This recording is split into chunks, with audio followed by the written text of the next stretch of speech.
Welcome to Mind My Age, presented by Total Life. I'm your host, Neela Mbrar.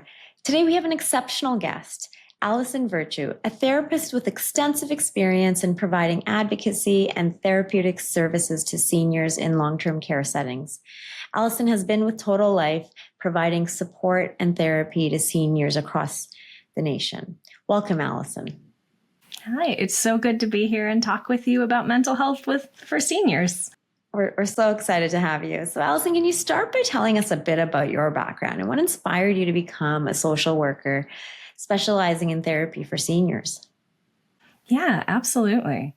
So, from the start of my social work journey, I had a professor that was very passionate about work with older adults. And I was like, yeah, that's what I want to do. That's something I want to do. But I kind of took a meandering path in getting there. I wound up getting experience with a lot of other things, working with trauma and addiction and families. But I always wanted to work with older adults. So when it was time for me to come back and get my master's degree, I focused with a concentration in aging. And since graduating with my master's, I've been very fortunate to be able to spend my career. I spent some time doing medical advocacy for folks that live in nursing homes and retirement homes and navigating the tricky, complex medical issues that come up. But I really saw that we had a need for mental health care, and it wasn't as available or accessible as it should be for anyone, but especially for seniors. And so I was really excited to find Total Life as a company with a focus on that, and one thrilled to partner to be able to focus services with folks that I think need it and benefit from it. Absolutely. You've worked extensively in the long-term care setting and in the aging space. How has the experience that you bring to Total Life influenced your approach to therapy and advocacy? Yeah, definitely. I think the thing about working in those settings is that people of all age can end up in long-term care, but it is much more common that folks in retirement homes and nursing homes have lived a life journey before getting there. There's also issues of disability, multiple things going on, and a lot of trauma that comes up with moving from your home into it. And it really gave me an insight into the complexities of what happened as you get older, and also the needs of people. What comes with mental health is you're managing not being able to do the things you do, or a diagnosis you weren't expecting, or a fall that really threw your life out and you're not sure what to do with it. And also for the family members, managing, my parents are getting older and now they're in these long-term, settings. And am I a caregiver? What stress is that? How do I manage that? How do I talk to doctors? Communication skills is a big piece that a lot of times we don't think, like being able to be a sounding board and help people figure that out. It's hugely needed.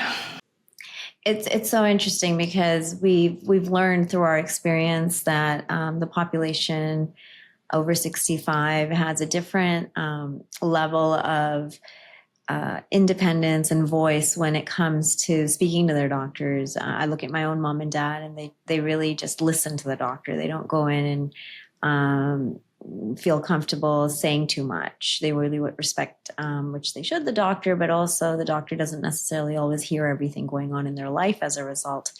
What is your advice to our listeners in terms of sharing with their doctor everything so the doctor can provide a more holistic?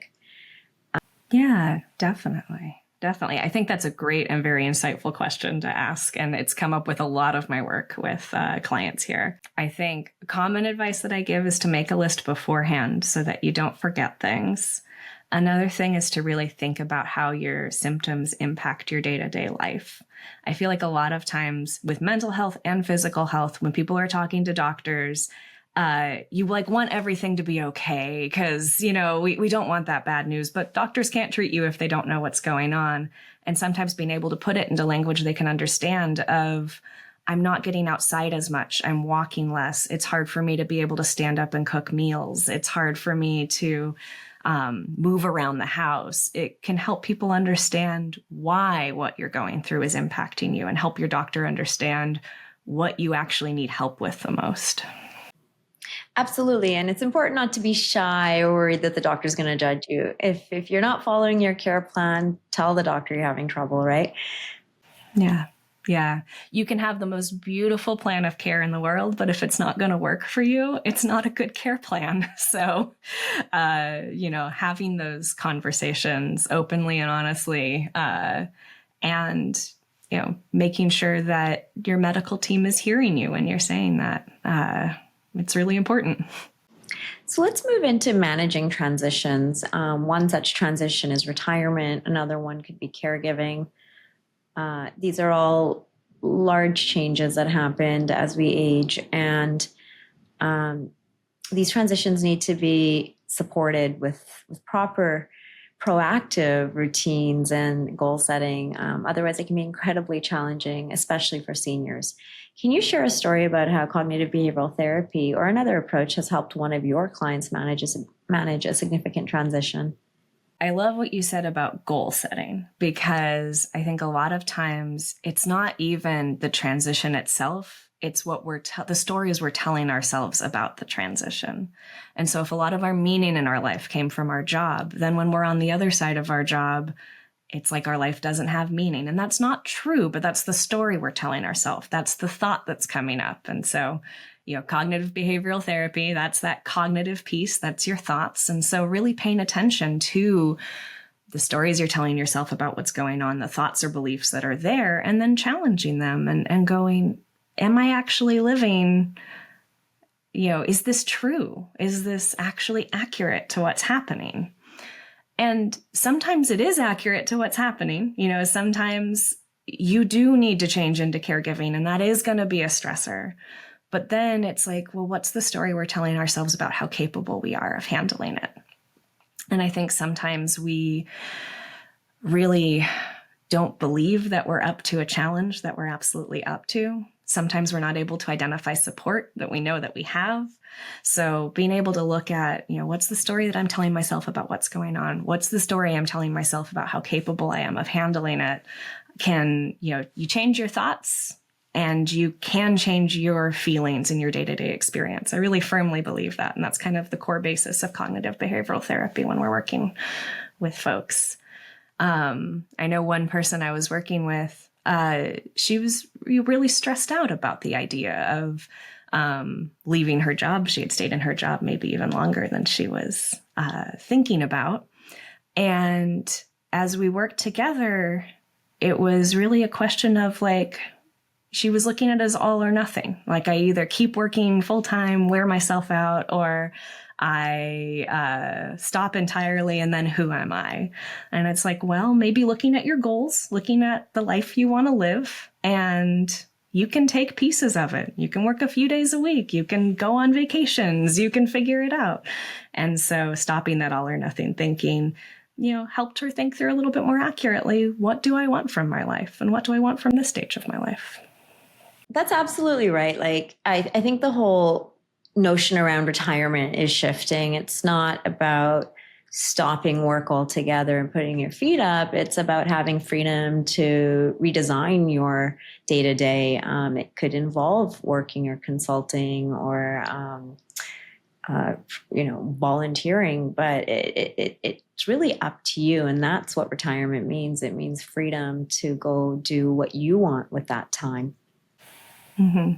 I feel like when we're in college, we get the idea of what's your 5-year plan? What's that? But people don't get asked when they're retiring, what's your 5-year plan? And what are your goals? What are the steps you can take to get to your goals? What are your dreams? This is the time to engage with it. So, sometimes doing that work is what I'm doing with folks I'm working with of let's figure out what's important to you and how you can get there. And when you set those goals, having an accountability person to share those challenges with you and getting to those goals so that you don't lose track or get derailed from those goals, because that's possible. And I think that's where therapy can really help, right?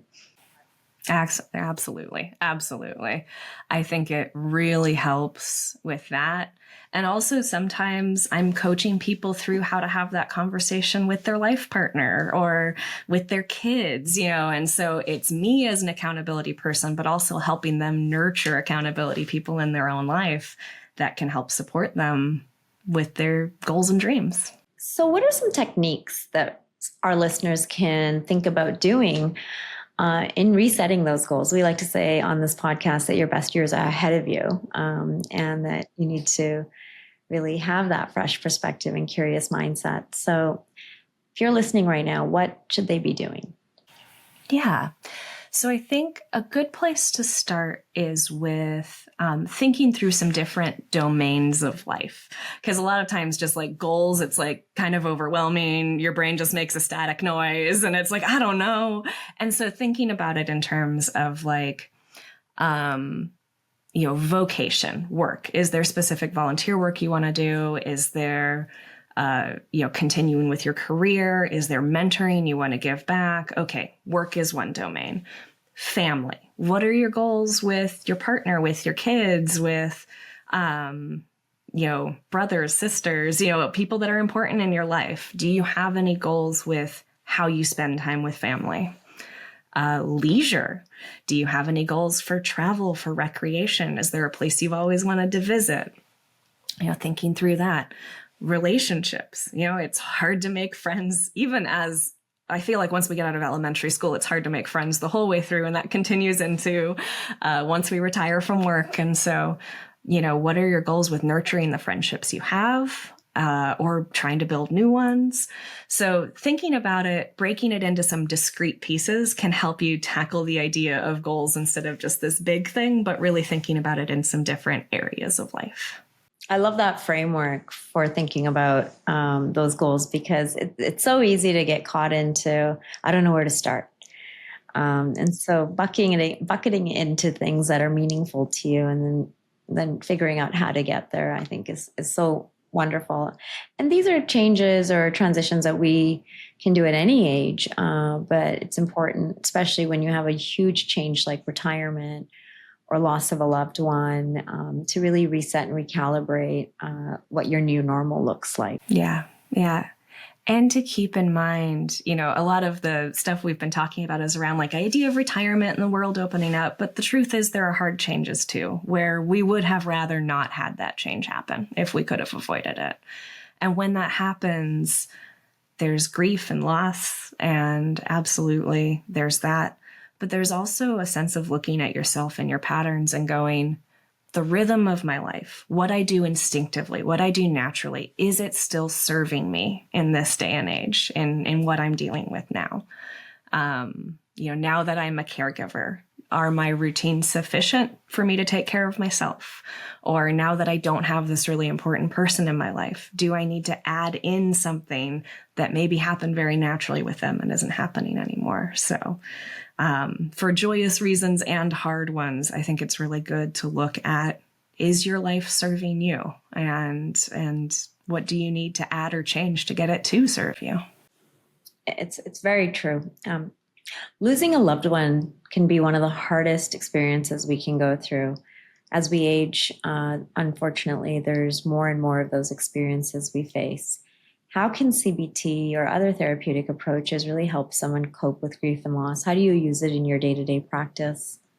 So grief is big and it can be overwhelming. It can be like a wave that kind of obliterates what our normal, quote unquote, was.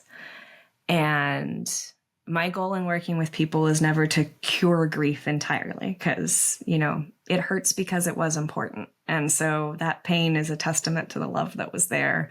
I'm not trying to free someone from grief entirely. It's where grief becomes debilitating, where it is stopping someone from living a life, where the sadness is completely overwhelming every sense of joy. And that's where, working together, it's going, okay, how do we live? How do we put life together? And so Cognitive behavioral therapy is the idea of looking at what we're thinking, what our actions are, what are the outcomes, and is it working for us? And so a lot of times with grief comes a sense for ourselves that I can't go on, or there's no reason for me to be here without them, or something like that. And really looking at that and going, well, you are going on. You have managed, usually by the time folks are working with me, they've lived with it for at least a couple months at that point. And so, you have managed, you're continuing to manage, and then helping people, making a lot of times the story of working with grief is the story of turning it from the only thing to a thing. So sometimes when we first hit loss, it's just the only thing in our lives. And then it will always be a thing.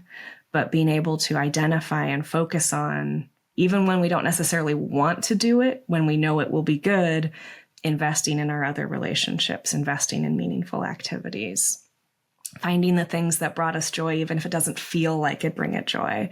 But, spending time out in the garden, working on plants and nurturing growth.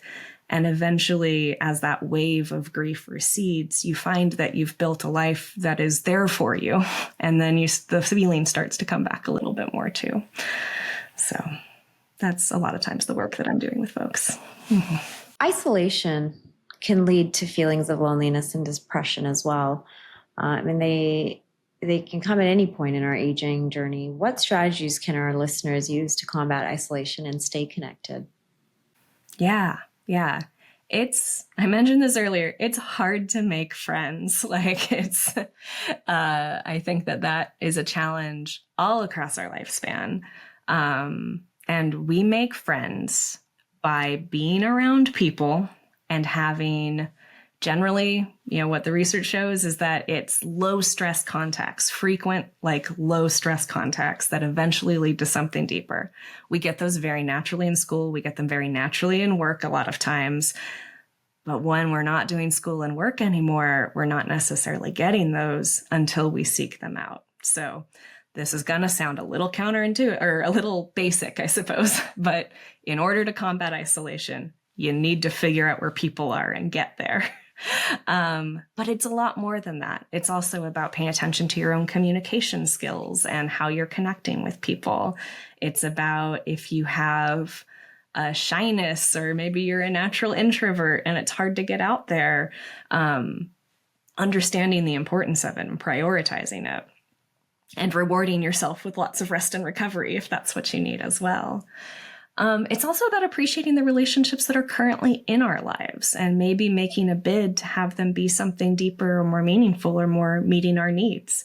I coach a lot of my clients about how to have conversations with loved ones about what they need right then. And, my daughter calls every day, but I still eat dinner alone and I hate eating dinner alone. And so, okay. Who can we talk to? Who can we ask to try to do some more shared meals? Identifying and asking for what you need in a way where you don't feel like a burden, you don't feel like you're guilting them into it, but being able to have frank and honest conversations. It's a skill and it's one you can develop. Absolutely. There's probably so many listeners out there that are thinking exactly what you just said, which is eating dinner alone sucks. Especially when you don't have it by an option. Once in a while, I don't mind eating dinner alone, but it's nice to break bread with somebody and have a conversation. What have been some interesting techniques that your clients have seen that have worked in getting out there and making new friends? I think that part of it is going where the people are, to have more than one reason to going to that place. So it's a gardening club at their apartment complex. They're hoping to be able to make friends, but they also love gardening. And so even if the friendship doesn't kick out, you're still getting something out of the experience. It's also about practicing introducing yourself to people sometimes if that skill's gotten a little rusty. So one technique that I wound up using with someone was just practicing asking for another meeting with someone that they enjoyed. So they met someone they liked. How do I ask them out to coffee without it being a lot of pressure, or out to do something else. And so identifying something that you could do together, and, you know, with me doing some coaching of like, how do we actually make that ask happen? I know this sounds very basic and sometimes, or it sounds impossible. It all depends on where you are in your life journey, but being able to have that conversation the first time in a low stakes environment, you know, with someone you've, you know, my folks have built rapport with me, so they're a little bit more comfy. So to try it with me before doing the big scary thing with someone else. It's so interesting that you say that, because if you're someone who doesn't like asking, then you're ending up with whoever asks you.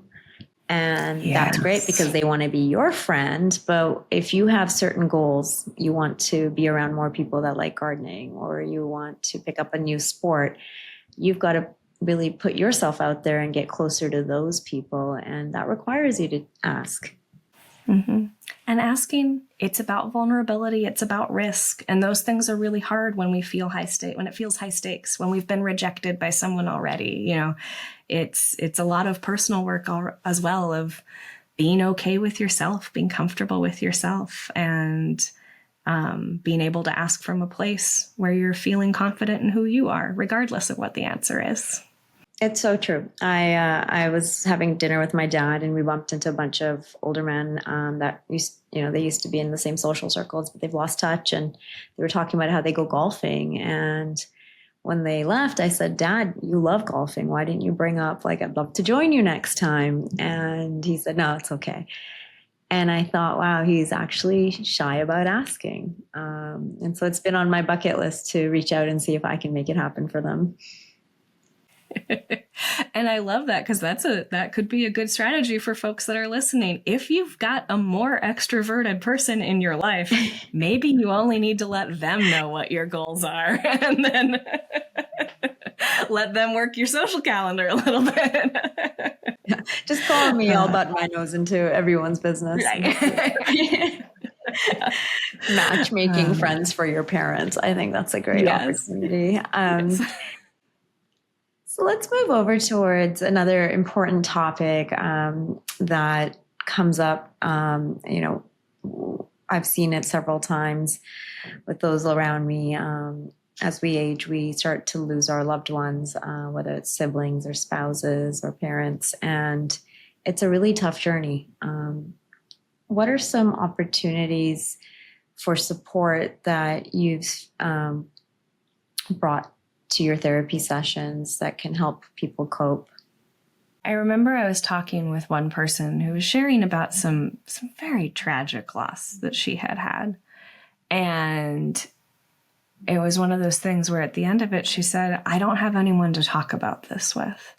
And I think just fundamentally that can be one of the big benefits of therapy, is just having someone to talk about it with. You know, talking and sharing the good stories, the bad stories, the story of the loss itself, can help it get settled within our own heads and hearts. And so having a safe person to share the pain and the anger and the messy emotions that we don't like to share with other people, that can make a big difference. And I think that's something really valuable that we can do in therapy. Also focusing on the connections that are there. And, you know, when we lose something, it feels like we've lost everything. And remembering to invest in the people and loved ones that we have, not as a substitute, not as a cure-all, but chances are our loved ones are hurting too, and not isolating during that time, and sharing with them. Both of those can be very powerful tools for overcoming grief and loss. As people age, we've seen that age-related depression is real, and it can present in many different ways. Some folks don't even realize that they might be suffering from depression, and they chalk it up to, oh, this is just aging, or it gets tough as you age. And so building resilience is one of the areas we really focus on. Given depression has become such a common issue, Can you explain some therapeutic approaches or exercises that have typically an impact on the folks that you work with? And I'm so glad you mentioned at the top that depression gets mistaken for other things. A lot of times people are feeling hopeless, that they don't have energy, that they're not able to get up and do things. And they think, oh, this is normal aging. Like, no, it's not normal aging. And it can be fixed. So there is another side of it. So for therapy and managing depression, a lot of times depression is lying to us. It's putting us in the opposite of rose-colored glasses. So everything's a little dimmer, everything's a little uglier, everything's a little worse than it actually is, or much worse than it actually is. And becoming aware of that and then being able to test it. Okay, everyone is mean. Is everyone really mean? Let's think of the last 5 people we talked with. Were they all mean? Or, there's no point of going forward. Well, let's maybe look at 3 things that we hope to do in the future. Sometimes it's about focusing on the positives and connecting with them. And I don't mean this in a Pollyanna, everything is sunshine and good and there's no point worrying about any problems. No, I am talking about very practically. When you have depression, your brain gets very good at throwing out good things and holding on to bad things. And so you're consciously fighting against that by going, here are good things. Maybe I don't feel good, because that's another thing depression does. It impacts our ability to feel positively about things. But you can still logically know that having shelter, having clean running water, a beautiful flower, that these are good things that you've appreciated at other points in your life. And making a list of those that you can go back and reference, it helps our brain remember how to hang on to good things when it is trying to throw them out the window, or depression is trying to throw them out the window. What are some exercises or routines that our listeners can start today to help build resilience and maintain that positive mindset? Yeah. Well, what I mentioned about writing them down is pretty significant. A habit of daily recording some way that you can reach back to it again. I've had some people tell me, Allison, I hate journaling. Okay, you don't have to journal. That's fine. But some way that you can come back to it again and remember what the good things are. Also, taking care of your physical self. We are physical beings. And so that is things like making sure you're getting enough calories in a day, making sure that you are moving your body around to the extent that it is healthy for you to do so. Don't get injured trying to exercise, but get up and move around. Doing things that you know are good for you, even if they don't feel good, is sometimes one of the best ways to get back into feeling good again. And if you're at a stage where you're like, I'm not actually depressed, I just want more resilience in my life in general, really focusing on building that long-term habits and practices. I think habits are a big thing of making it things that we don't just do once and then we do them for okay, I did it once and now I am resilient. Resiliency almost always comes from habits. And so developing good habits around movement, around diet, around connection with others, around engagement and creativity, developing daily or weekly practices for these things, make it easier for them to happen when life gets harder. And as a therapist, you help coach patients or clients through that journey of building routines and staying accountable for them, right? Mm-hmm. Yeah. And double checking to make sure that the routines they've already built are actually working for them, and so for some people, going out is a big part of their life, but with chronic illness impacting them, it's burning more and more energy to go out. So maybe we go out less often and find more ways to build joy and connection from home. And maybe that's what you need right now in your life.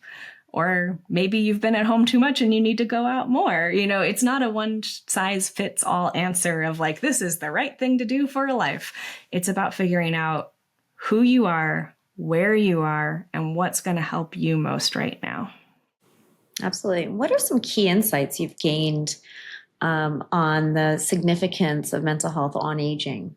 It is that better is worth working towards. I feel like as I work with just about everyone, I've heard many people say to me, I can't believe it's taken me this long to figure it out. I'm blank numbers of years old. How am I still working with this? How am I still struggling with this? Or I don't know how much longer I have left. Is it even worth working on this anymore?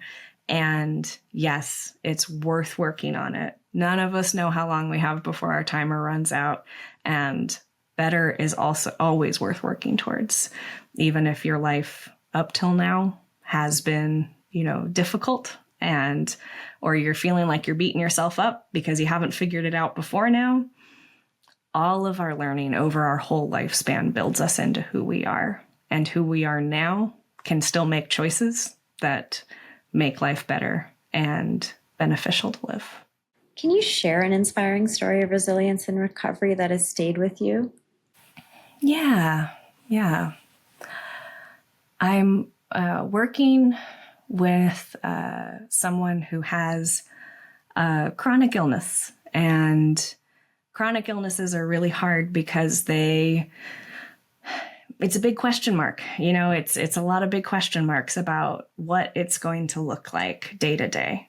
There's no guarantee when you go to bed how you're going to wake up in the morning. At least for this person's chronic illness, that was how it was.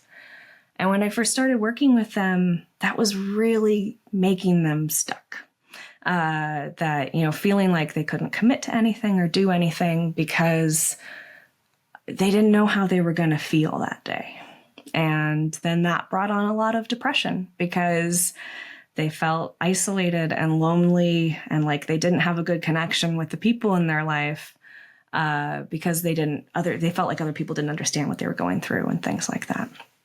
As we started working together, we put some effort into tracking how they were feeling in the morning and then what they managed to do each day. And so we helped to get some insights into what is feasible on days when I feel like blank. Maybe I feel 20%, maybe I feel 50%. What's possible on a 50% day is different from what's possible on a 20% day.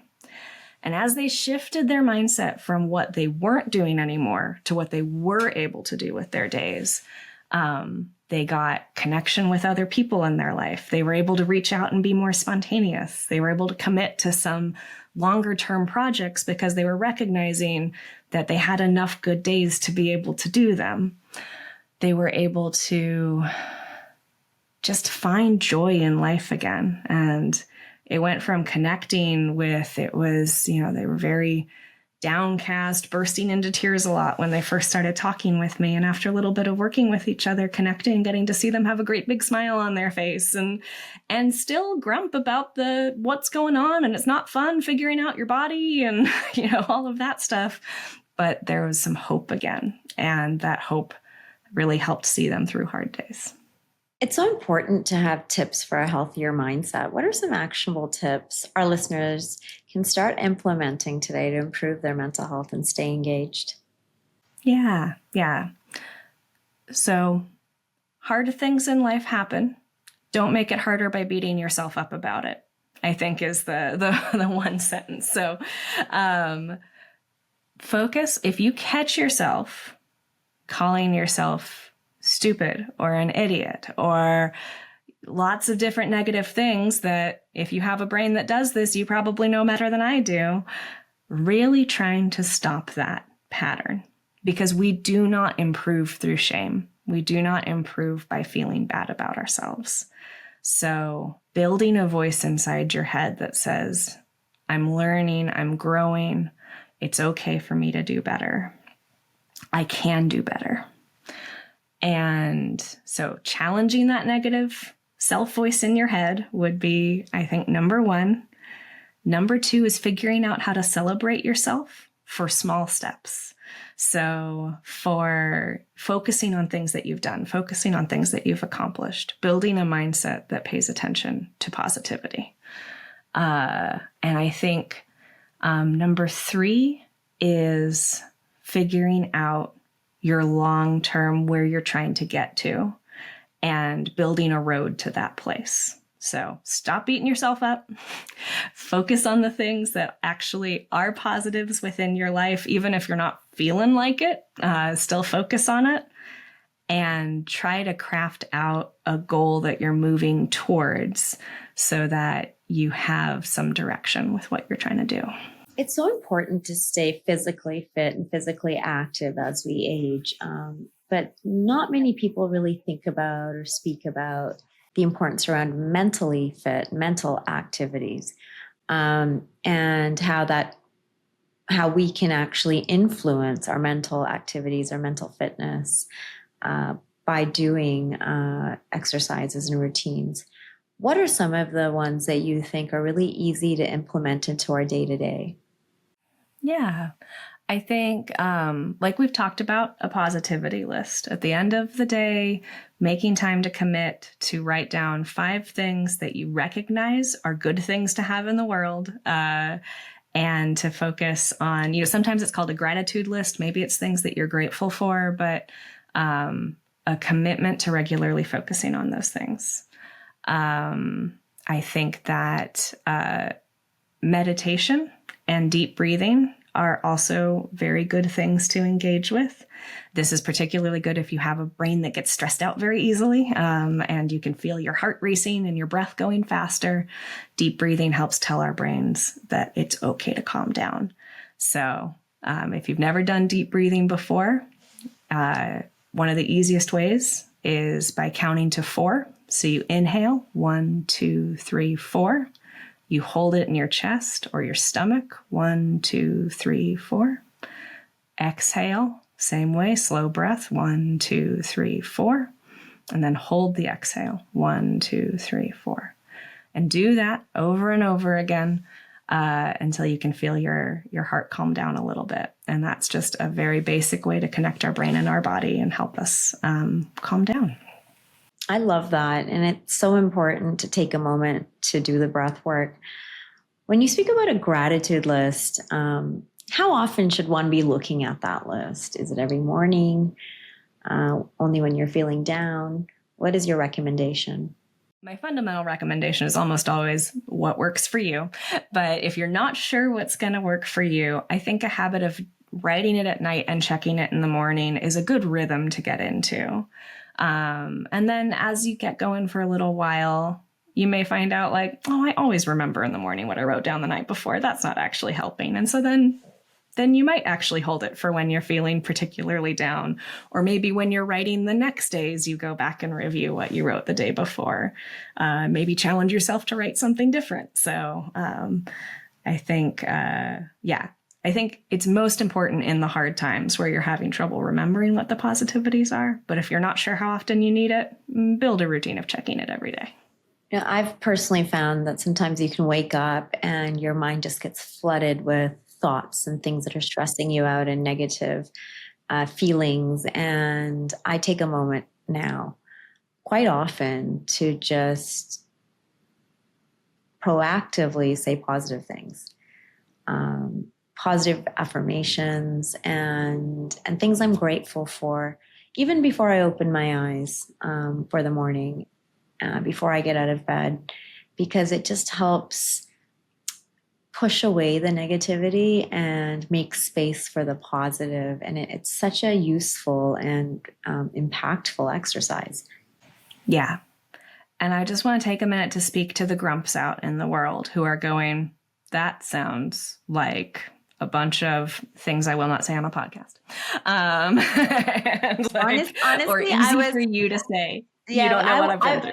Listen, I was one of them. I was like, how is saying this going to really change how you're feeling? It actually works. I know. There are so many things in therapy that I joke with my clients, like, I'm mad this works, but I'm recommending it to you because it works. Like, exercise actually does make a difference for how our brain is doing. How frustrating.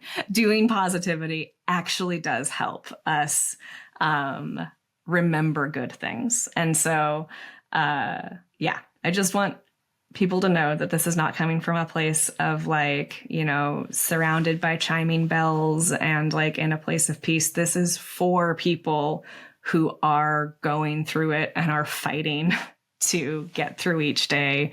You are giving yourself some help with remembering why it is worth getting out of bed in the morning. Dancing. I mean, there's so much out there about dancing and how much of an impact it has because it gets your blood moving as well as your body moving. And it can just change your mood, especially if a good song comes on that you remember or brings you back to a certain point in life. It's so valuable. Mm-hmm. Exactly. And maybe that's another piece of advice to leave with is even if it's silly, try it. Especially if you're at a point where you feel like you don't have anything left to lose. Is it really going to make life worse if it doesn't work? So, jump in, try something that maybe you wouldn't normally try and see if it works for you. Not everything works for everyone, but it is building an attitude of curiosity and an attitude of willingness to try helps every day. What are some signals to look for in our parents or grandparents or a spouse that might indicate that they need mental health support and could benefit from therapy or counseling? Yeah, I'd say increased isolation is one of the huge ones. Difficulty if they're not engaging anymore with activities they used to engage with. Or on the other side, if it's something more like anxiety that's popping up, the endless phone calls that don't stop, the worries about things that you're not actually sure they should be worried about. That's, I think, changes. Like really pay attention to changes and don't just assume that it's aging.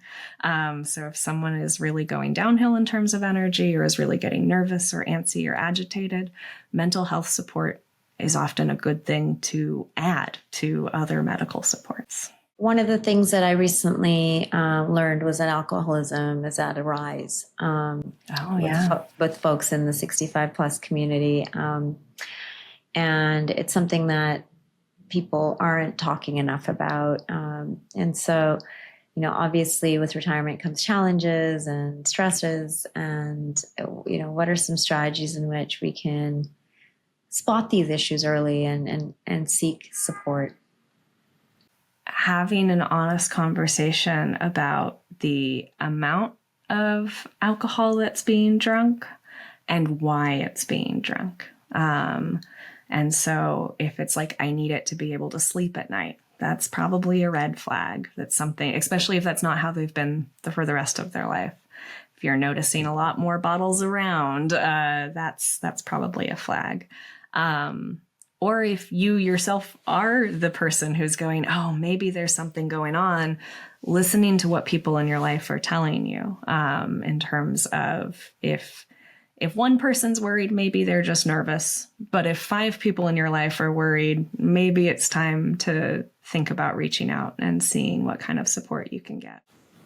What's your advice on someone listening who wants to have this conversation with their loved one, mom, dad, grandpa, grandma, their spouse? Yeah.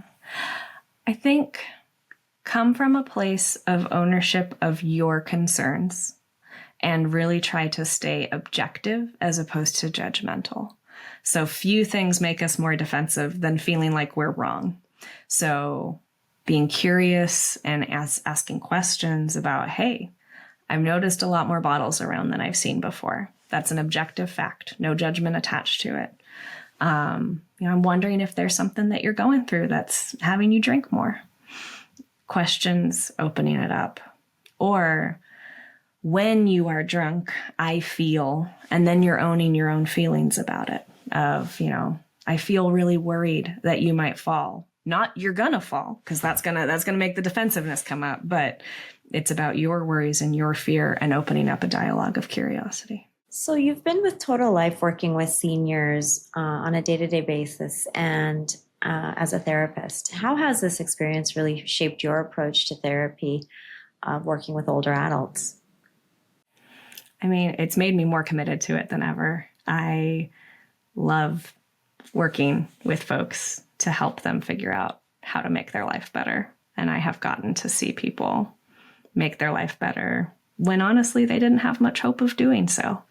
And so there are only going to be more and more people over the age of 65, at least in the United States. That's what science is showing us. So we don't want to give up on ourselves once we get past that milestone. And as a society, I don't want us to give up on people that are past the age of 65. I think that's very short-sighted, And so I think that I have a firm belief in resiliency and growth and change in every stage of our life. And what can a new client expect when they sign up at Total Life and get matched with a therapist? What does that initial journey look like for them? Yeah. Well, we're fully remote, so you can do it from the comfort of your own home. And we do take Medicare, so you usually don't need, to check if your insurance covers it. And there are experts that will help confirm that your insurance does cover it and everything like that. Once you actually get to me or another clinician and you start talking, our first session is a lot about kind of an overview of what's going on with you right now and some questions about your history to help us paint a picture. And then meeting oftentimes we start out at once a week. It can look different depending on what's going on with your life. But starting to get into what's going on, what needs to change, learning, maybe something to try during the week between when we meet and then meet up again. It's kind of hard to talk about in specifics because it is so unique to each person. But it is about working with that uniqueness and building a plan that's individualized to you and is going to help you get where you need in life.